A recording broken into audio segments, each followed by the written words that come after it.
বর্তমান পরিস্থিতিতে গার্মেন্ট শিল্প ও রপ্তানির ভবিষ্যৎ কোথায় গিয়ে পৌঁছাবে? আসসালামু আলাইকুম ওয়ারাহমাতুল্লাহ। প্রিয় দর্শক, আগের ভিডিওতে আমরা দেখেছিলাম জ্বালানি সংকটে বাংলাদেশের শিল্প খাত বিপর্যস্ত। তারই ধারাবাহিকতায় আজকের ভিডিওতে আমরা এমন একটি সংকট নিয়ে কথা বলবো যা সরাসরি বাংলাদেশের অর্থনীতির মেরুদণ্ড গার্মেন্ট শিল্প। বর্তমান জ্বালানি সংকটে প্রশ্ন উঠছে, এই খাতের ভবিষ্যৎ কোন দিকে যাবে, নাকি সাময়িক সংকটের মধ্যে দিয়ে যাচ্ছে? আজকের এই ভিডিওতে আমরা পুরো বিষয়টা তথ্যসহ বিশ্লেষণ করি। শুরুতে সংকটের চিত্র স্পষ্ট। বর্তমানে বাংলাদেশের তৈরি পোশাক শিল্প বড় চাপে রয়েছে। সাম্প্রতিক তথ্য অনুযায়ী মার্চ 2026-এ রপ্তানি প্রায় 19% কমেছে। টানা 8 মাস ধরে অর্ডার কমছে, মোট রপ্তানি আয় কমেছে প্রায় 5.5%। এর মানে কি?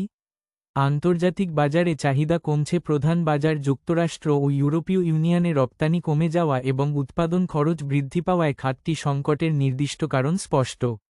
এছাড়া স্থানীয় রাজনৈতিক অস্থিরতা, জ্বালানি সংকট ও ব্যাংকিং সমস্যার কারণে অনেক কারখানা বন্ধের ঝুঁকিতে রয়েছে। ভূ-রাজনীতির খেলা ও বাণিজ্য চুক্তি। ইইউ ও ভারতের মধ্যে স্বাক্ষরিত মুক্ত বাণিজ্য চুক্তি বাংলাদেশের পোশাক রপ্তানির জন্য বড় চ্যালেঞ্জ তৈরি করতে পারে। বর্তমানে বাংলাদেশ ইউরোপে শুল্কমুক্তভাবে পোশাক রপ্তানি করছে, যা 2029 সালের পর যদি কোনো বিকল্প সুবিধা যেমন জিএসপি প্লাস বা দ্বিপক্ষীয় মুক্তবাণিজ্য চুক্তি নিশ্চিত করতে না পারে, তাহলে ইউরোপে পোশাক রপ্তানিতে প্রায় 12.5% শুল্ক দিতে হবে। বিপরীতে ভারত ও ভিয়েতনামের শুল্কমুক্ত সুবিধা বজায় থাকবে। বিকেএমইএর সভাপতি মোহাম্মদ হাতেম বলেন, প্রতিযোগী দেশগুলো যখন এফটিএ ও জিএসপি প্লাস সুবিধা নিশ্চিত করেছে, তখন বাংলাদেশের তা না পারা একটি নীতিগত ব্যর্থতা। ব্যবসায়ীরা রাশিয়ার সঙ্গে শুল্কমুক্ত বাণিজ্য চুক্তি এবং এলডিসি উত্তরণ স্থগিতে দাবি জানালেও সরকার তা গ্রহণ করেনি। একক উদ্ধৃতি চিহ্ন। এত সমস্যার পরও জুলাই 2024 থেকে এপ্রিল 2025 পর্যন্ত পোশাক রপ্তানিতে 10% প্রবৃদ্ধি অর্জন হয়েছে।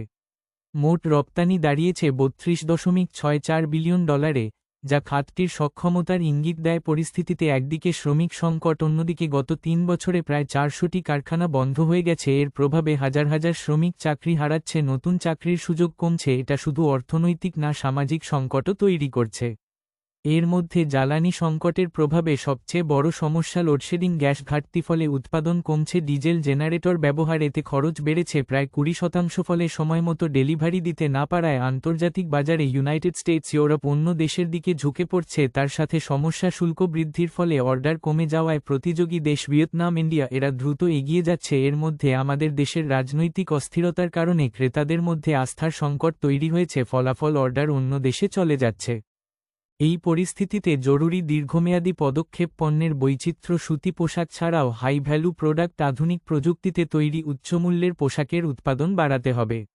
বিকল্প বাজার অনুসন্ধান। ইউরোপ ও যুক্তরাষ্ট্রের বাইরে এশিয়া, লাতিন আমেরিকা ও আফ্রিকার দেশগুলোতে রপ্তানি বাড়াতে হবে।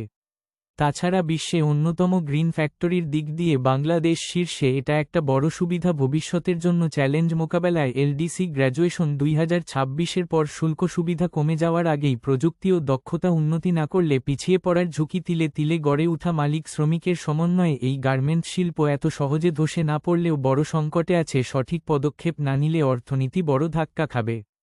তাই গার্মেন্টস থামলে বাংলাদেশ থেমে যাবে। আপনার কি মনে হয় দর্শক? কমেন্টে জানান। ভিডিওটি শেয়ার করুন। আল্লাহ হাফেজ।